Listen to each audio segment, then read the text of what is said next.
शेतकरी मित्रांनो, आज आपण हरभरा पेरणी चालू केली आहे। आज दिनांक 23 डिसेंबर 2024 सकाळचे 8 वाजलेत आणि आपण पेरणी चालू केली आहे। आणि सर्वात महत्त्वाचं म्हणजे ही व्हरायटी सिलेक्शन 1044 सुपर 1044 सुपर।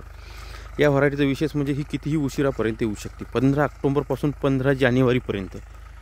म्हणजे आपल्याला हे सर्वात चांगले 3 महिन्याचा कालावधीमध्ये कधी पेरू शकता आपण। आणि विशेष म्हणजे ही व्हरायटी उन्हाळी येते, बाकी व्हरायटी उन्हाळ्यामध्ये येत नाहीत, पण ही व्हरायटी उन्हाळ्यामध्ये पण येते। आणि या व्हरायटीचं वैशिष्ट्य एक आहे, तुम्ही कधीही पेरा ॲव्हरेज सारखेच येतात, थोडेफार कमी जास्त येतात, फक्त अंतरात बदल करावा लागते।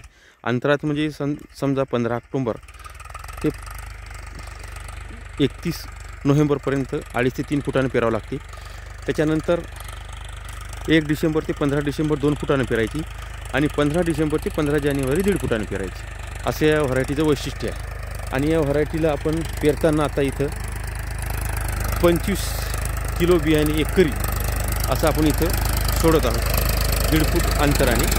आणि 20-0-13 हे खत पण यात मिक्स केलं आहे आपण, सर्वात महत्त्वाचं। आणि अशा प्रकारे पेरणी आपली चालू आहे। आणि URUB प्रक्रियायुक्त व्हरायटी असल्यामुळं ॲव्हरेज पण चांगल्या प्रकारे या व्हरायटीचं आपल्याला इथं जाणवत आहे। आणि 1.5 फुटच अंतर आपण घेतलेलं आहे। आणि इथं ढेकळांची संख्या भरपूर दिसते, कारण 2 दिवसापूर्वीच आपण इथं पराठी उपटली। आणि पराठी उपटल्यानंतर आपण सर्वात महत्त्वाचं म्हणजे इथं पंजी केलेली आहे, कारण रोटावेटर लागणं झालं कडक शेत असल्यामुळं। त्यामुळं आपण काय केलं, पंजी केली, भरपूर मोठ्याला ढेकळं पडली, त्यामुळं आपण नंतर रोटावेटर केलं, परंतु तरीही ढेकळं राहिली। पुन्हा आपण दुसऱ्या बाजूने पण रोटावेटर केलं, तरीही ढेकळं भरपूर आहेत। आता आपण इथं 1.5 फुटाने पेरणी चालू केली आहे। आणि ही पेरणी झाल्यानंतर आपल्याला लगेच 4-4 तास सिंगल पाईपवर पाणी द्यायचं आहे। आणि पाणी दिल्यानंतर आपल्याला 6 दिवसांनी पुन्हा 2-2 घंटे सिंगल पाईपवर पाणी द्यायचं आहे। आणि ही व्हरायटी जास्तीत जास्त उशिरापर्यंतसुद्धा आपल्याला इथं पेरणी करू शकता, कारण या व्हरायटीचं वैशिष्ट्य म्हणजे URUB प्रक्रियायुक्त असल्यामुळे रोगप्रतिकार शक्ती, उत्पादन शक्ती वाढलेली आहे, बलवान बनवलेली आहे। आणि शिवगण शक्ती चांगल्या प्रकारे तपासली आहे, ट्रिपल फिल्टर आहे, त्यामुळे भरपूर उतारा या व्हरायटीपासून आपल्याला मिळतो।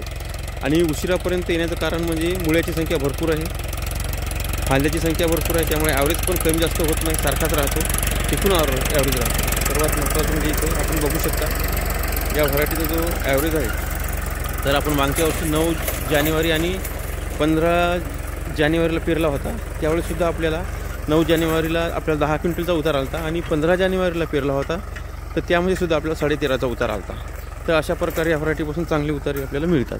तर ही URUB प्रक्रियायुक्त सिलेक्शन 1044 1044 ही व्हरायटी उशिरापर्यंत आपण पेरू शकतो। आणि इथं खत जे घेतलेलं आहे ते आपण इथं घेतलेलं आहे 20-0-13। बाकी मायक्रोन्टस वगैरे काहीही घेतलेलं नाही, कारण आपल्याला याच्यात मायक्रोन्टस घ्यायचंच नव्हतं, कारण आपल्या व्हरायटीला मायक्रोन्टस वगैरे काहीही चालत नाही। त्याच्यानंतर आपल्याला सल्फर पण चालत नाही, कारण याच्यात सल्फर आहे पहिलंच 20-0-13मध्ये 13%। आणि अशा प्रकारे आपण एकरी 1 गोणी 20-0-13ची घेतलेली आहे। आणि या व्हरायटीवर विशेष म्हणजे महत्त्वाचं म्हणजे फवारणीमधून सुद्धा वरखत वगैरे चालत नाही, टॉनिक चालत नाही, बुरशीनाशक चालत नाही, फक्त आपण कीटकनाशक फवारू शकता, अशा प्रकारची ही व्हरायटी आहे। तर उशिरा पेरणीसाठी लागवड योग्य ही व्हरायटी सिलेक्शन 1044 1044 आहे।